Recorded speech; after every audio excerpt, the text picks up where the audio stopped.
Believe it or not, the Timberwolves start their season Wednesday in Portland. Feels like a obvious time then to have Chris Hine on with me to talk 82 games, Chris. It's a long season, but we're just at the first one right here. Everybody's got, there's the way you can be optimistic about a season. I think the Wolves have to be optimistic. Everybody's optimistic, but they're coming off 2 straight Western Conference Finals trips. They've got a lot of that roster back. They should feel good about where they are, but there's a lot to kind of dissect as you kind of talk about a team, right, that has a chance to kind of stay at that level, maybe go a level beyond that, or just kind of fighting to even stay in that conversation in a pretty crowded Western Conference this season. Yeah, the buzzwords have, been continuity, internal growth, all those things that you hear when a team doesn't really make any moves in the offseason. So Continuity, yes. continuity. Yep. So they're banking on that. And it makes sense because last year at this time they were just figuring things out, and that's the glass half full approach on what happened last year. The glass half empty was they were a mess after the Yeah. after the Carl trade. They couldn't figure anything out, and it took them 2+ months of the year before they finally got things on the right track. So this year you expect that they should be one of the fastest starting teams out of the gate. Nobody else, in the league probably has, aside from Oklahoma City, has as much top end continuity among the Western Conference as the Wolves do. Everybody else around them made changes, and significant changes. So there's no excuse for them not to come out hot this year. And 2 years ago, when they had continuity from the roster, in the second year of the Carl Rudy experiment, they did start fast, and Yes. they did, race out to the 1 seed and never really took their foot off the gas the rest of that season. So if recent history is an indication, maybe they can replicate something like that. And maybe that shows up in the efficiency numbers early on. And they've talked a lot about trying to change some things, playing with a little more pace and in transition. Renewed emphasis on the defensive end of the floor, not just being very good there, but trying to be elite, kind of get back to that historical defense that they had 2 years ago. And, Wednesday we'll find out if they're serious about some of this stuff. I want to start with, a lot of that continuity, but also, guys that we consider maybe additions to the rotation and what exactly the rotation looks like, right? Because it shouldn't be a mystery. You're starting 5 most nights when everybody's healthy, should be pretty much the same as last year, right? Mike Conley, age 38, just turned 38. Anthony Edwards, Jaden McDaniels, Julius Randle, and Rudy Gobert. Your first 2 guys off the bench, Dante DiVincenzo, Naz Reid, those are not really changed from last year. But you got these 3 young guys who got tastes to a varying degree last season. Obviously, Rob Dillingham, a big piece of a question this year of who's going to take point guard minutes. And then Terrence Shannon Jr. and Jalen Clark. We've heard Chris Finch say bigger rotation potentially, but it also feels like it could be 8, 9, 10 on different nights with different guys too, depending on who's available, who's healthy, but also like what the matchups dictate. Do you need defense? Do you need offense? Do you need pace? Who's got the hot hand? Is that fair to say? More than just like, here's your 8 guys, plop them in and write them in stone like we did last year. Well, I do think if I had to handicap the 8th spot, it would be Terrence Shannon Jr. in the 8 hole there. And I think 9, 10. I think Rob Dillingham's still going to get minutes as well. They're committed to that. I think whether Jalen Clark plays or not is more situational, depending on if they need a little more defense on a given night. And even, on the fringe of it all, Johan Berenger, if, they find a need for a big guy for a couple of minutes to eat up some minutes on the defensive end of the floor, maybe he can sneak in as like that 11th guy. But I think kind of putting it in order right now, I think it would be Shannon 8, Dillingham 9, Jalen Clark 10 to start the year, obviously subject to change. But I think Shannon's done enough, and Chris Finch has basically said he's solidified that 8th spot. Now, Nickeil Alexander-Walker was playing like forget, like 25, 26 minutes a Yeah. night, right? So does Terrence Shannon Jr. take all of that? I don't necessarily think so. 100%. Is he in maybe the high teens, right, or low 20s? And some of that shifts to Dillingham in the ninth spot.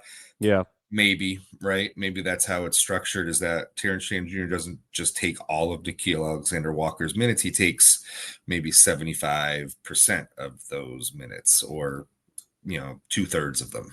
Yeah. So I think that's maybe how the rotation will shake out. And that's where the ninth guy gets minutes. But they need to bring Dillingham along this year. It's important, not just for this year and what they want to become come April, but it's obviously important for the long-term future of the franchise as well. I mean, somebody has to play point guard. I mean, Conley, Correct. Conley is only going to Yeah. play so much, and he probably only should play so much, and you don't have the kind of safety valve of Nickeil Alexander-Walker kind of absorbing some of Mhm. those pseudo point guard minutes, or real point guard minutes. You can kind of fake your way through a few minutes of, Ant being a primary ball handler, or DiVincenzo kind of like running some stuff, and some point Randall. But you got to have, basically you've got to have a point guard on the floor more than Mike Conley, and so those are probably Dillingham minutes, and there's not a whole lot beyond that. That is, I mean, but like Bones Highland, like who else is even in the It would be conversation? Dillingham. It would be Dillingham. I Yes, mean, no, of course, but like beyond him, or that's I it. mean, I'm sorry, it would be DiVincenzo. That's what I meant to Yes, say. yes, yes, It would yes. be Dante. That is kind of your pseudo, also backup point guard. Like, if Mike Conley's hurt, I wouldn't expect Dillingham to start. I would expect DiVincenzo to start. Right. So, Or if he's like resting the second half of a back to back, because that's still Dante in the yes, starting lineup. yes. You think? I Okay. think that's still Dante in the starting lineup. It's probably more minutes for Rob, but I Yeah. think it's still Okay. Dante in the starting Okay. lineup. Okay. So, because don't forget, Dante started, like 8 or 9 games last Yeah. year for Mike Conley. When Mike Conley was still healthy, they moved Mike to the bench, and then Dante hurt his toe and was out for a Right. while. So yeah, I think that's it's Mike, it's Dante, it's Rob. That's kind of your 48 minutes at point guard coming Okay. into the season. And Dante obviously will be kind of splitting that up, I think, Okay. on and off the ball. Okay.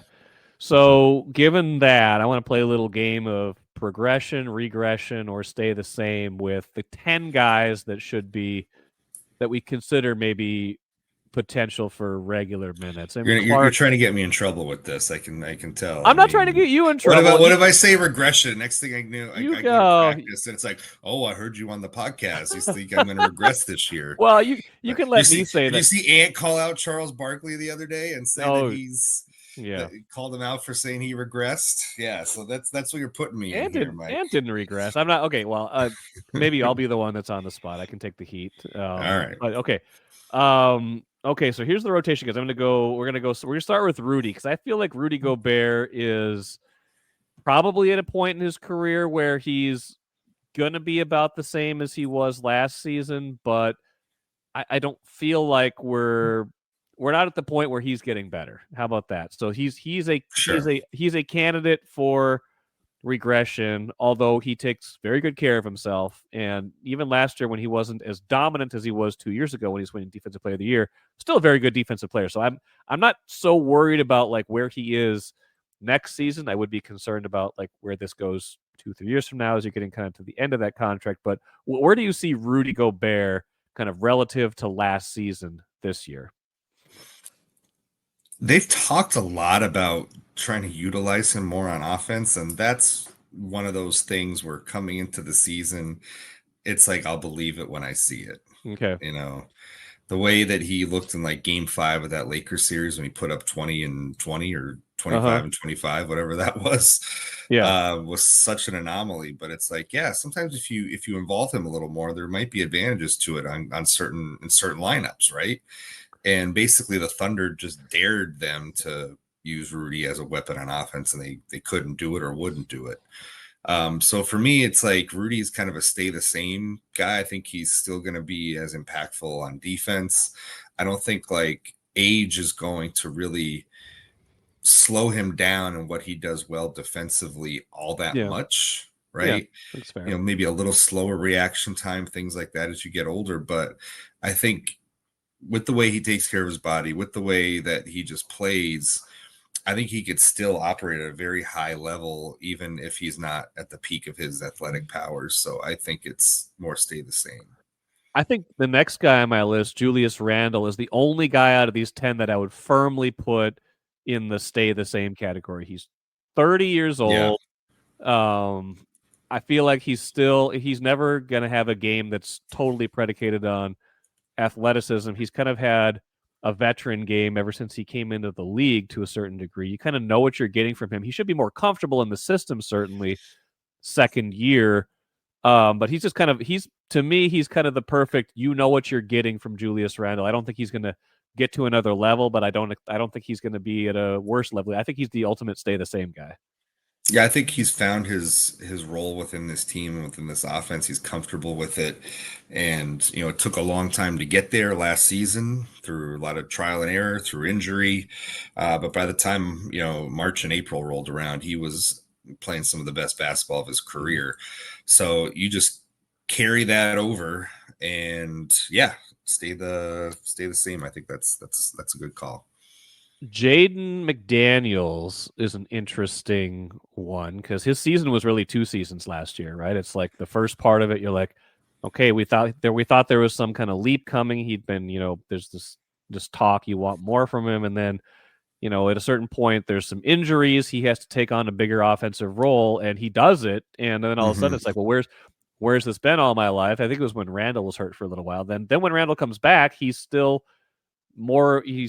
scoring plenty, maybe not quite as much, but I do feel like that stretch in the second half of last season told me there is another gear to him than what he's gotten to yet. So I still feel like he's at his age and his development and kind of what you see in bursts. He's still a candidate more for progression, I think, even though he's kind of a veteran at this point, a young veteran at that. He is the thing that it just gets in his way when it comes to progression is and Julius just have to have the ball a lot, Mm-hmm. right? I mean, he didn't really break out last season until Julius was hurt and they had a number of injuries. And it was like, well, Jaden, you have the ball in your hands now. You can go score, you can go do things that you couldn't necessarily do when Ant and Julius are healthy and playing. So for me, that's the biggest thing in his way. It's not ability or what he could be as a player, it's opportunity and usage. So I think you're right. And I think if they're committed to this transition style of playing, I think that benefits him because I think he can really be a weapon for them in the open floor. He showed that in the playoffs last year. I'm just skeptical that the usage and opportunity is going to be there for him to really take an offensive leap. So I'm going to stay the same for Jaden McDaniels.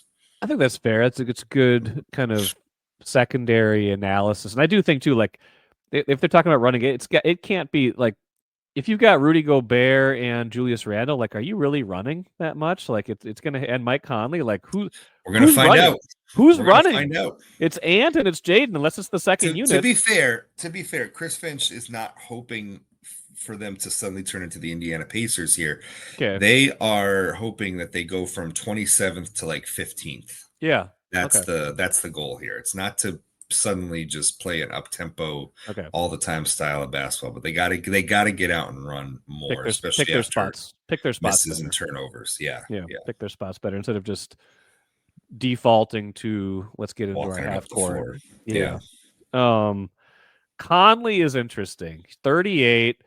Um, he was bad at the start of last season, but he was kind of sneaky good as the season went on. And I don't think everybody wanted to believe it because they wanted Dillingham or they wanted something else. But he was as important as anybody in a lot of those games, especially some of those playoff moments or some of those big games down the stretch. Kind of feel like he's kind of in the Gobert category now where you kind of know what you're getting from him, but you also see players that age fall off pretty quickly, either due to health or just age catching up to them. Where do you put Conley in that conversation? I tend to think of him as a stay the same guy, but I also do worry that he and Gobert because of their ages are more of those regression candidates. Sure, and I think it's probably a health thing. It's keeping him healthy. I think if Mike Conley is healthy, there's a very productive player there, a very important player for Mm-hmm. the Wolves this year. Somebody who could shoot a high percentage from 3-point range, and somebody who is probably an underrated defender for them, even with a little tread on the tires at this point in his career. So it's all about keeping him healthy, having a plan to keep him healthy. Maybe he doesn't play back to backs or as many back to backs this year, um, because I think this is going to be a situation that come April, you're going to want him on the floor as healthy as possible. So with him, I think it's probably stay the same because last year was so bad for him at the beginning of the year, and he was hurt and he was playing through stuff, and he admitted to Yeah. that It was last year. it was So a wrist, right? Was it a wrist that was wrist mostly his? injury, and then there were Yeah. some other bumps and bruises along the way that he Okay. accumulated as well. So I'll go stay the same just because I think he's a little bit healthier and maybe a little more, maybe not as, maybe stubborn's not the right word. Like Mm-hmm. maybe he was more stubborn in the past, but I think be a little more willing to kind of regulate the minutes and the workload as this throughout this course of the season. Getting 24 good minutes, 70 games this season from Mike Conley would be a huge deal for Huge, this a team. huge deal. Absolutely. Um, 100%. Even 60. yeah, If yeah, even that number 60. is 60. So Um, Probably the most important one, definitely the most important player on this list, the most important player to the team, Anthony Edwards. He keeps rising in like these preseason projections. I think he's up to like number 6 in one of them that I saw. Like, he's been second team All NBA a couple times. Like, that said, he seems to be ticketed for superstardom, and superstardom usually means first team All NBA MVP discussion. And I don't quite feel like he's gotten there yet, even as he's added levels to his game. The 3-point shooting last season, some of the playoff things that he's done, getting this team to the Western Conference Finals twice. Does he still have another gear to get to, or are we asking too much of him to keep ascending at this point? no, I don't think it's too much to ask that he keeps ascending because there's still room to grow. I definitely think so. There's no ceiling right now on where he can grow, and defensively, I think this is where he can make the biggest strides. I think on offense, he's always been able to up his game a little bit year to year. You've seen it throughout the course of his career, whether it be in kind of incorporating like a Euro step into his game earlier in Mm-hmm. his career, and obviously last year it was the big spike in 3-point percentage and efficiency. So he's always been able to make these improvements to his game year over year, which is one of the reasons why he is where he is in the NBA hierarchy right now. But to me, the biggest question has always been his defense and the energy that he commits to that end of the floor. They know, and he knows that when he's locked in on the defensive end of the floor, he can be a really impactful defender.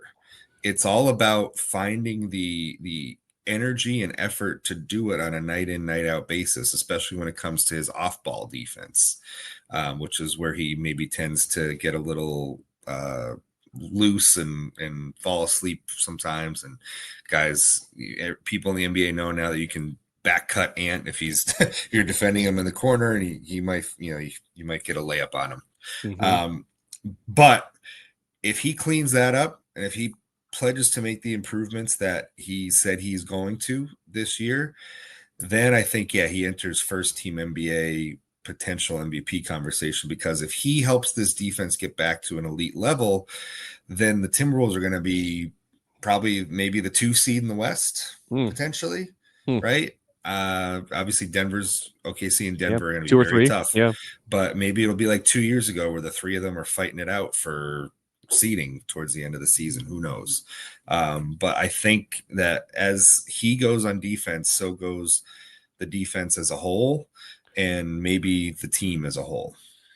Interesting. I think that's good. I still put him in the progression category, although I think so too. Yeah, he's awfully good. It's just he's always progressed. That's the other thing. you're He's right. He has always always progressed. progressed. Like, he's going to Yeah. get to a point where you can't probably ask that, but I don't think we're there yet. Mm-hmm.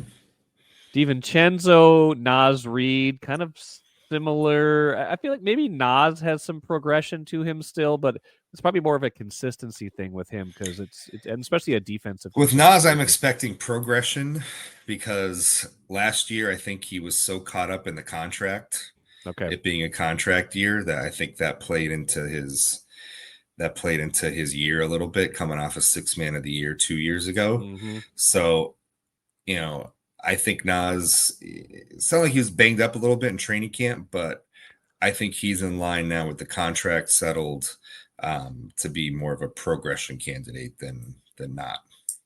Dante is kind of is what he is too, right? I mean, he's a plug and play veteran. Yeah, I well, don't I I don't actually I'd put Dante in the okay. progression bin just because. Based on where he was last season or just in Yes, general. based on Yeah. where he was last Okay. season, how he was playing pre-injury, and just having a little more familiarity in this on this team, and how he fits into the puzzle, where to get his shots, things like that, and how to operate if he is the ball handler at times. So I think just having that comfort, and being completely healthy, I think for him that is why I think he's more of a progression candidate than stay Hmm. the same or regression.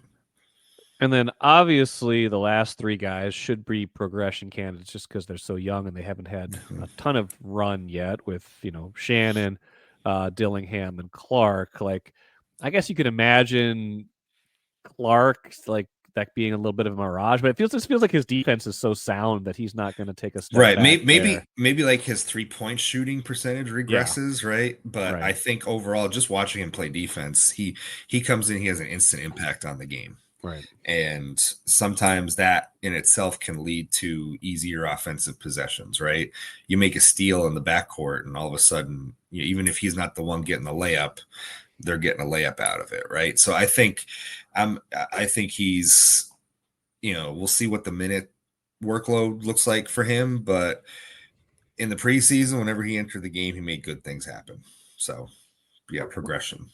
Well, Dillingham, like he and Shannon are obviously progression candidates, but Dillingham's is the one Mhm. where you're like, is he ready yet? Is he ready to take that next step? Or what does the even if it is progress from last season, is that enough to be a regular rotation contributor? And that's still got to be the biggest question for them. It's still the Well, biggest. it is the biggest question mark entering the season is where is Rob Dillingham going to end up by the end of the season? And how reliable, how consistent does he become in this year?